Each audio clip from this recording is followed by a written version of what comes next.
Perempuan yang menggadaikan jiwanya pada Nyi Blorong. Ayu adalah seorang wanita muda berusia 28 tahun yang bekerja di sebuah perusahaan besar di kota metropolitan. Dia selalu bermimpi mencapai puncak karir dan hidup yang lebih baik. Setiap hari, Ayu berangkat kerja lebih awal dan pulang larut malam, berusaha memberikan yang terbaik dalam setiap tugas yang diberikan kepadanya. Ayu dikenal sebagai pekerja keras, selalu mengambil tanggung jawab lebih dari yang diharapkan dan seringkali mengorbankan waktu pribadinya demi pekerjaannya. Di kantor, Ayu adalah seorang analis data. Tugasnya mencakup mengumpulkan dan menganalisis data untuk menghasilkan laporan yang membantu manajemen membuat keputusan penting. Pekerjaan ini membutuhkan ketelitian dan dedikasi tinggi, dan Ayu selalu memastikan untuk memberikan analisis yang akurat dan mendalam.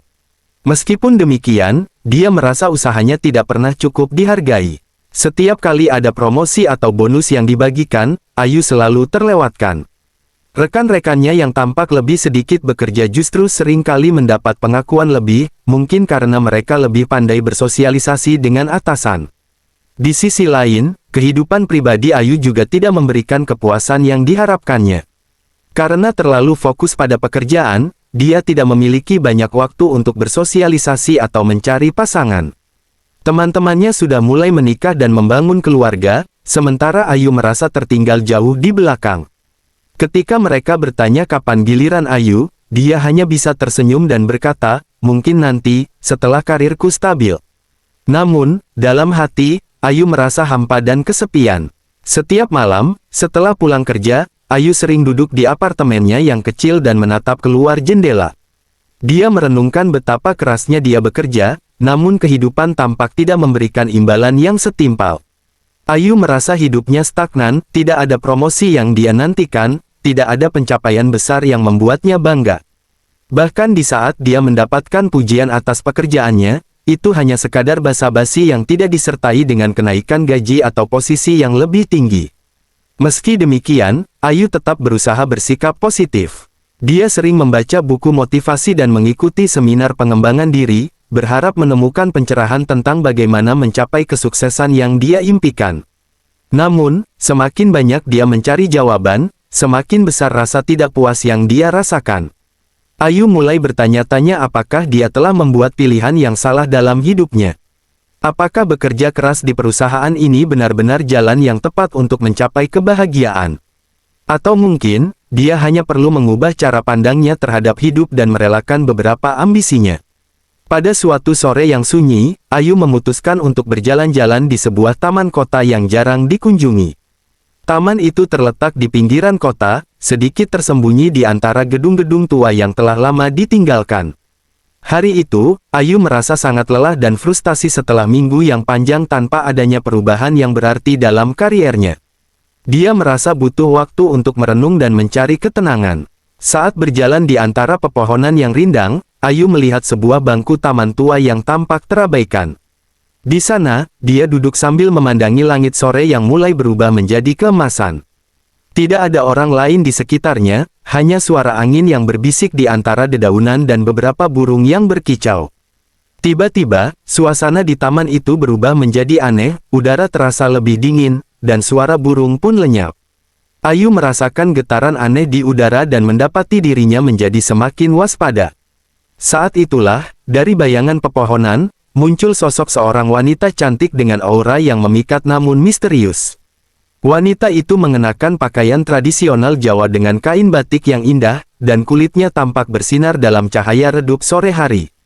Ayu merasa ada sesuatu yang tidak biasa dengan wanita ini, ada keanggunan dan kekuatan yang memancar darinya. Wanita itu mendekati Ayu dengan senyum lembut dan mata yang tajam. "Apa yang membuatmu begitu murung, anak muda?" tanya wanita itu dengan suara lembut namun mengandung nada yang dalam. Ayu terkejut dengan kehadiran wanita tersebut, namun entah kenapa merasa tertarik dan sedikit lega melihatnya. Aku hanya merasa hidupku tidak berjalan sesuai harapan," jawab Ayu dengan jujur. "Aku bekerja keras, tapi sepertinya tidak pernah cukup. Aku ingin lebih, tapi aku tidak tahu bagaimana caranya." Wanita itu tersenyum dengan penuh pengertian. "Kehidupan bisa sangat keras dan tidak adil," katanya. "Tapi ada cara untuk mendapatkan apa yang kau inginkan. Jika kau mau, aku bisa membantumu." Ayu merasa penasaran. Bagaimana caranya? Tanyanya. Wanita itu menatap Ayu dengan intensitas yang dalam. Aku adalah Nyi Blorong, katanya dengan suara yang mulai bergetar lembut, namun penuh kekuatan. Aku bisa memberimu kekayaan dan kesuksesan yang kau impikan. Kau bisa menjadi segalanya, kaya, terkenal, dan dihormati. Tapi ada satu syarat yang harus kau penuhi.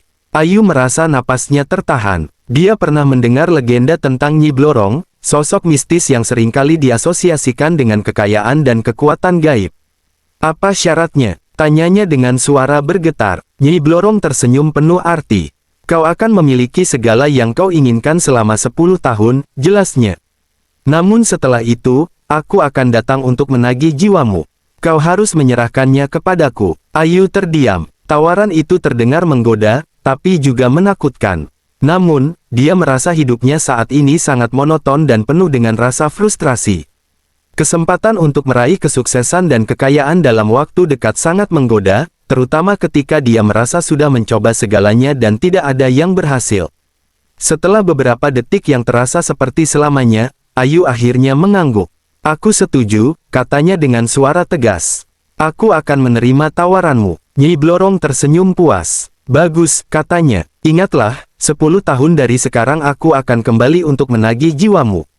Dia kemudian mengulurkan tangannya, dan Ayu menjabatnya. Saat itu juga, Ayu merasakan arus energi yang kuat mengalir melalui tubuhnya, dan dalam sekejap, Nyi Blorong menghilang begitu saja, meninggalkan Ayu yang terkejut dan bersemangat dengan masa depan yang kini terbentang di depannya. Ayu bangkit dari bangku taman, merasa seolah-olah beban besar telah terangkat dari pundaknya. Dia tahu bahwa dia telah membuat kesepakatan dengan kekuatan gaib, tetapi untuk saat ini, yang ada dalam pikirannya hanyalah janji kekayaan dan kesuksesan yang akan segera menghampirinya. Dia tidak bisa membayangkan konsekuensi dari perjanjian tersebut, yang sekarang tampak begitu jauh di masa depan. Setelah pertemuannya dengan Nyi Blorong, kehidupan Ayu mengalami perubahan yang luar biasa. Seolah-olah keberuntungan tiba-tiba menghampirinya, segala sesuatu yang dia sentuh berubah menjadi emas. Di tempat kerjanya, Ayu mulai menunjukkan kemampuan yang luar biasa dalam setiap proyek yang dia tangani. Ide-idenya menjadi lebih inovatif, analisisnya lebih tajam, dan presentasinya memukau para pimpinan perusahaan. Tidak butuh waktu lama bagi atasan Ayu untuk menyadari potensi besar yang dimilikinya. Dia mulai mendapatkan proyek-proyek besar yang sebelumnya hanya dipercayakan kepada staf senior.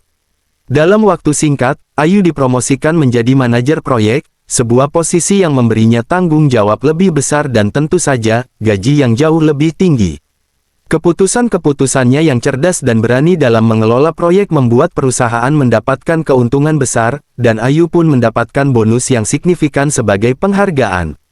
Kehidupan finansial Ayu berubah drastis. Dari seorang karyawan biasa yang tinggal di apartemen kecil, dia kini bisa membeli sebuah rumah mewah di kawasan elit kota. Mobil sport terbaru pun menjadi kendaraannya sehari-hari. Ayu juga mulai membiasakan diri dengan gaya hidup glamor, pakaian desainer, makan di restoran bintang 5, dan berlibur ke destinasi eksotis di seluruh dunia. Selain kekayaan, Ayu juga mulai menikmati popularitas. Namanya sering disebut dalam rapat-rapat penting dan laporan perusahaan. Media bisnis lokal mulai meliput kisah suksesnya sebagai wanita muda yang berhasil di dunia korporat. Ayu bahkan diundang sebagai pembicara di beberapa seminar dan konferensi, berbagi kisah inspirasionalnya dengan para profesional muda lainnya. Dia menjadi ikon kesuksesan, terutama bagi para wanita muda yang bercita-cita tinggi. Dalam kehidupan sosialnya, Ayu juga merasakan perubahan signifikan. Dia mulai bergaul dengan kalangan elit dan selebriti. Pesta-pesta mewah menjadi bagian dari rutinitas mingguannya, dan dia dikelilingi oleh orang-orang terkenal dan berpengaruh. Teman-teman barunya datang dari berbagai latar belakang, pebisnis sukses, artis, hingga politisi. Ayu merasa akhirnya menemukan tempat di mana dia dihargai dan diakui. Namun, di balik semua itu, Ayu tidak sepenuhnya melupakan asal-usulnya. Meskipun dia menikmati kehidupan baru yang penuh kemewahan, dia tetap bekerja keras di kantornya, memastikan bahwa dia terus memberikan hasil yang terbaik. Dia tidak ingin dikenal hanya karena kekayaan atau popularitasnya, tetapi juga karena kontribusi nyata yang dia berikan pada perusahaan dan masyarakat. Ayu menikmati setiap momen dalam kehidupan barunya. Dia merasa hidupnya sempurna, penuh dengan kekayaan, kesuksesan, dan teman-teman yang mendukung. Setiap kali dia berpikir tentang pertemuannya dengan Nyi Blorong, dia merasa tidak menyesal telah membuat kesepakatan tersebut. Baginya, 10 tahun adalah waktu yang panjang, dan saat ini, dia hanya ingin menikmati hasil dari kerja kerasnya. Namun, dalam sudut kecil di dalam hatinya, terkadang Ayu merasa ada sesuatu yang hilang. Dalam kesibukannya meraih kesuksesan dan menikmati kekayaan, dia mulai kehilangan hubungan yang tulus dan sederhana dengan orang-orang di sekitarnya. Kehidupan glamor dan kesibukan yang tak pernah berhenti kadang-kadang membuatnya merasa kesepian. Namun, Ayu mengabaikan perasaan itu, meyakinkan dirinya bahwa ini adalah harga yang harus dibayar untuk kesuksesan dan kekayaan yang telah lama diimpikannya. Seiring berjalannya waktu, Ayu semakin menikmati kesuksesan dan kemewahan hidupnya.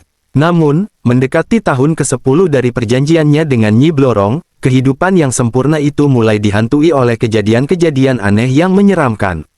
Awalnya, gangguan itu dimulai dengan mimpi buruk yang dialami Ayu hampir setiap malam. Dia sering bermimpi berada di sebuah tempat gelap dan lembab, dengan suara gemerisik seperti sisik ular yang menggesek-gesek tanah. Dalam mimpinya, Ayu sering melihat sosok Nyi Blorong yang muncul dengan tatapan tajam dan senyum mengerikan, mengingatkannya bahwa waktunya semakin dekat. Dia terbangun dengan keringat dingin dan perasaan takut yang mendalam, meskipun tidak dapat sepenuhnya mengingat detail dari mimpi tersebut. Tidak hanya dalam mimpi, Ayu juga mulai melihat bayangan-bayangan aneh dalam kehidupannya sehari-hari. Suatu hari, saat sedang berdandan di depan cermin, dia melihat pantulan bayangan Nyi Blorong di belakangnya.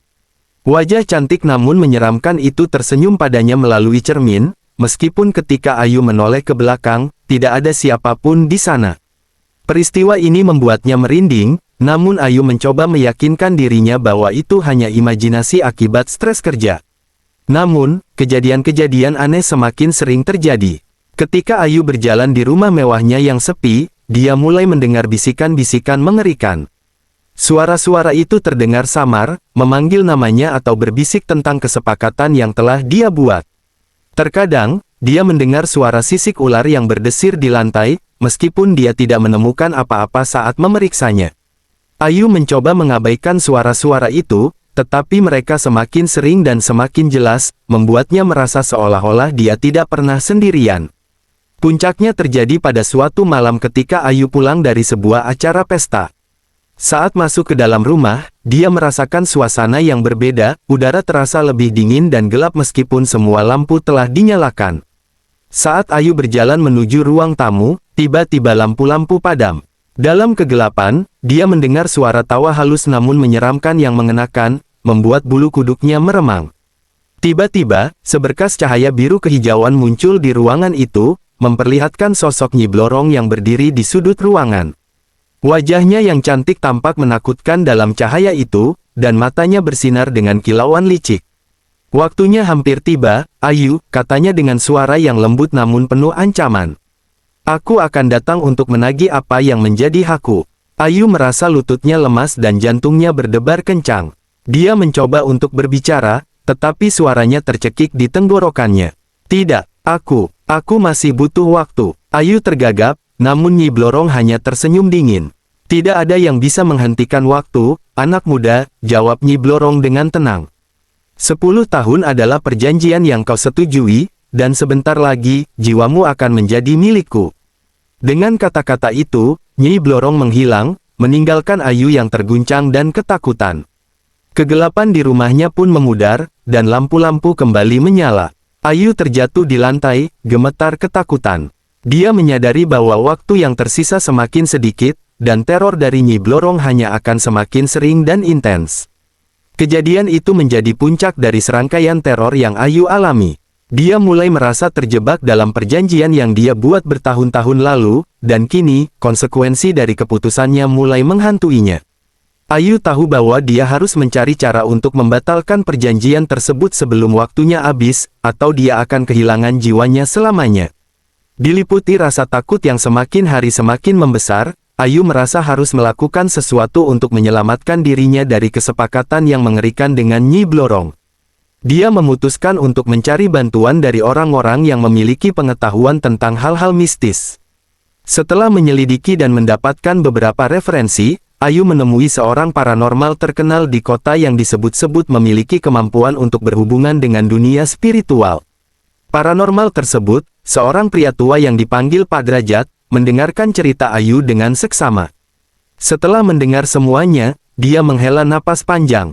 Kesepakatan dengan makhluk seperti Nyi Blorong bukanlah hal yang mudah untuk dibatalkan, katanya dengan nada serius. Namun, masih ada harapan.